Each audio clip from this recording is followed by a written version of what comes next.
berasal dari UPBJJ Surakarta.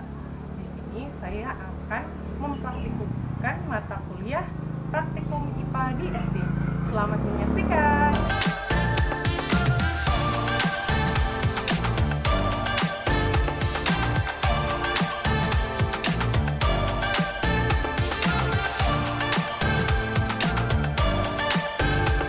Nama saya Nimas Andiniar, mahasiswa UT Surakarta dari UPBJJ Surakarta.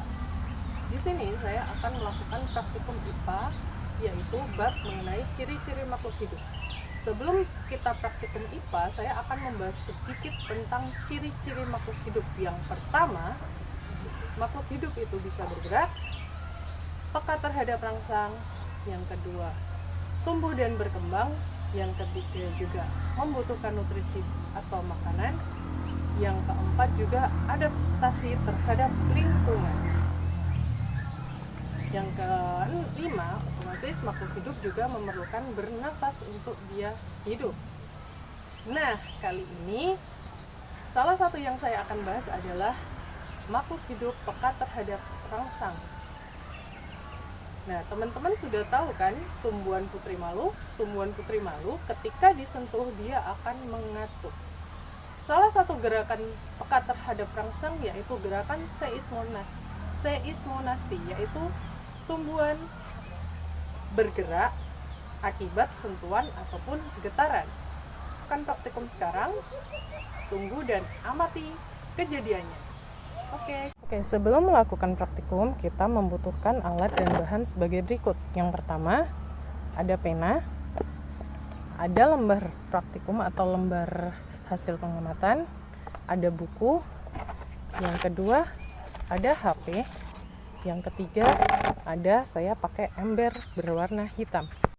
Oke, di sini saya menemukan populasi tanaman putri malu. Di sini ada 1, di situ ada 2, 3, 4, dan 5. Nanti di sini akan saya melakukan percobaan. Yang pertama dengan gerak sentuhan ringan, sentuhan sedang, dan sentuhan kasar. Oke, kali ini kita akan mempraktekkan dan mulai mencatat gerakan putri malu.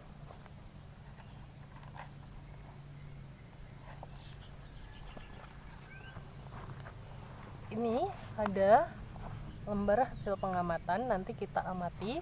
Yang pertama yang akan kita lakukan adalah mengamati jenis sentuhan pada daun putri malu, yaitu yang halus, sedang, dan kasar. Yang pertama yang akan kita lakukan adalah memberi sentuhan halus kepada daun putri malu. Lalu kita melakukan pengamatannya. Kita lakukan sentuhan halus.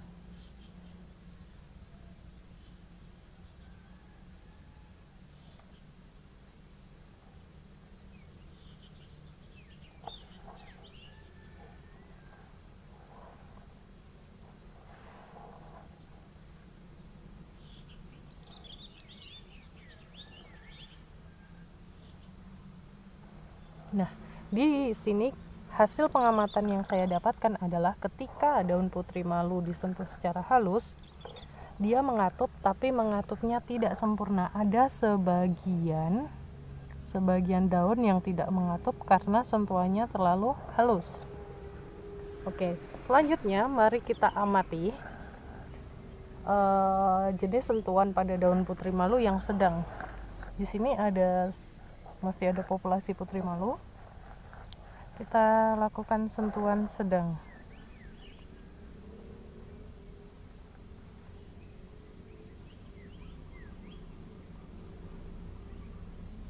Nah, dari sini dapat kita simpulkan bahwa daun putri malu ketika dikasih rangsangan sentuhan sedang, dia akan mengatup dengan sempurna. Di sini kita akan mempraktekkan yaitu jenis sentuhan pada daun putri malu yang bersifat kasar. Di sini sudah terbuka lagi. Mari kita praktekkan dengan sentuhan kasar.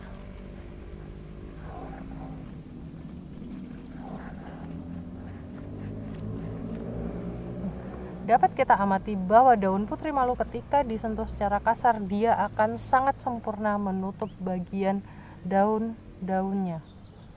Tidak ada yang terbuka kembali. Tidak menunjukkan bahwa makhluk hidup sangat peka terhadap rangsang atau menerima sensor gerak dari makhluk hidup yang lain. Ini adalah salah satu contoh pertahanan diri dari tumbuhan putri malu. Nah, selanjutnya kita akan mempraktekkan yaitu contoh gerak niktinasi di daun putri malu. Apa itu gerak niktinasi? Yaitu gerak tumbuhan karena perubahan intensitas cahaya atau kondisi siang dan malam. Dikarenakan ini dalam kondisi siang, nanti saya akan menggunakan ember berwarna hitam untuk menutupi tumbuhan putri malu dan kita amati selama setengah jam. Nah, dari sini dapat kita amati bahwa pertumbuhan putri malu di tempat yang terang, mula-mula juga masih daunnya masih terbuka, dan setengah jam kemudian daun juga akan masih sama terbuka. Bisa kita amati di sini. Daun masih terbuka dalam waktu siang hari atau tidak ada kegelapan di sekitarnya. Nah, sekarang kita akan praktekkan perubahan intensitas cahaya pada daun putri malu yang awalnya daun-daunnya terbuka seperti ini, dan sekarang akan kita tutup dengan ember berwarna hitam. Dapat kita tunggu selama setengah jam.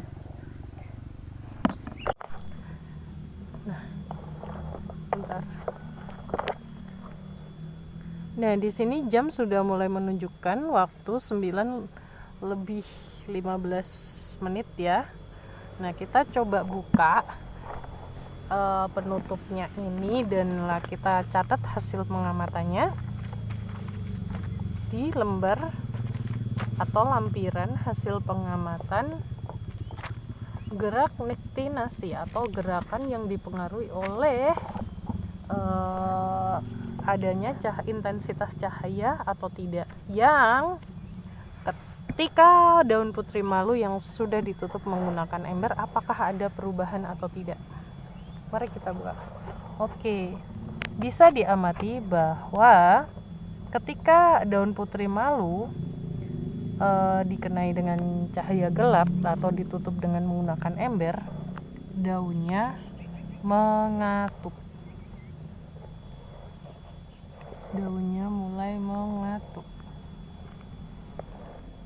seperti ini. Nah, ini menunjukkan bahwa daun putri malu memiliki gerakan niktinasi. Jadi gerakan yang dipengaruhi oleh intensitas cahaya.